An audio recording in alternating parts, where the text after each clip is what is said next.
This week, I've got a huge job ahead of me. I've called in my local friend with the excavator to dig out the massive hole for the underground rainwater collection tank that I'll be building myself. But nothing goes to waste here. I'll be using the rubble to backfill the rear terrace, so one job helps solve another. Once the tank is finished, it'll collect rainwater from both sides of the flat roof and work alongside the existing well, giving the villa two completely independent water sources. From there, the water will feed into two 450 litre pressure tanks inside the terraced outbuilding, which I still need to build before passing through a multi-stage filtration system and entering the house.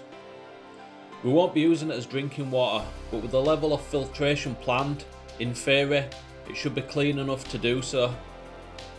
This is a massive step towards making the villa properly off-grid, which has always been my long-term goal.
I hired this whacker plate from Leroy Merlin because I still haven't managed to find a local tool hire shop.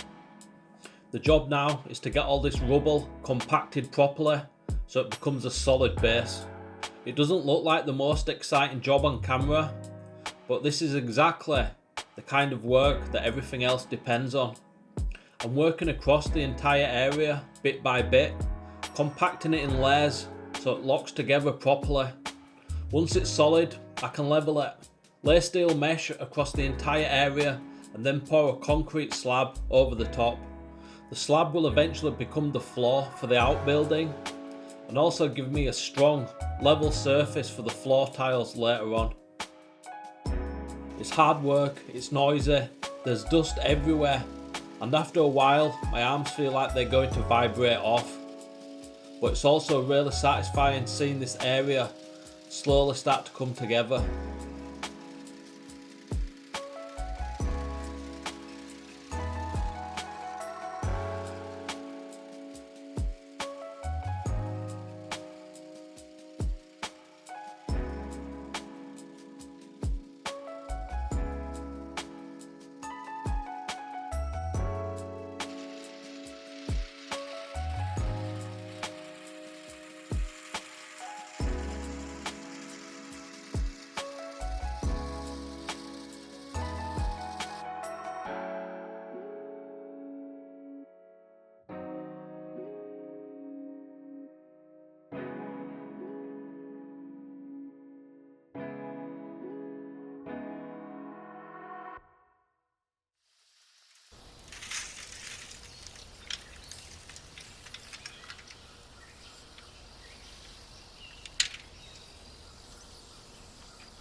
I'm marking out the outbuilding now because this area needs to be prepared slightly different from the rest of the terrace. The whole terrace will eventually be one continuous concrete slab, poured in one go, but where the outbuilding walls will sit, I want the concrete to be thicker and stronger. So by marking the walls out at this stage, I know exactly where to leave the backfill slightly lower, giving me the extra concrete depth in the areas that will carry the weight of the outbuilding.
Today has been a busy one with the bees.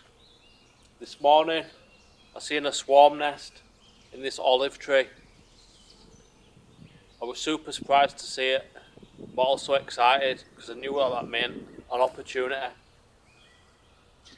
As you'll have seen, I put my hive underneath it and shook the tree. All the swarm fell into the top of the hive. Closed it up, and after a couple of hours they all calmed down, the bees, and all went inside. And now it's the evening. I'd say 99% of the bees were inside the hive, and I've just relocated it over to the hive stand behind me. What I've done, I've closed the hive up tonight so they can't get out. I've also fed them some syrup, and I've also put like a bundle of branches in front of the hive. So tomorrow morning I'll take off the front cover so they can come out of the hive, and they'll immediately be confronted with the branches in front, which will make them think it's a different location. So what the bees will do is reorientate, and that means they'll basically like reset the GPS, the sat nav basically. So they'll fly out of the hive and start doing circles until they pin the location, and then they'll know exactly where to go back to. And after a day or two, I'll remove the bundle of branches, and it'll all be good. The bees will start going back there.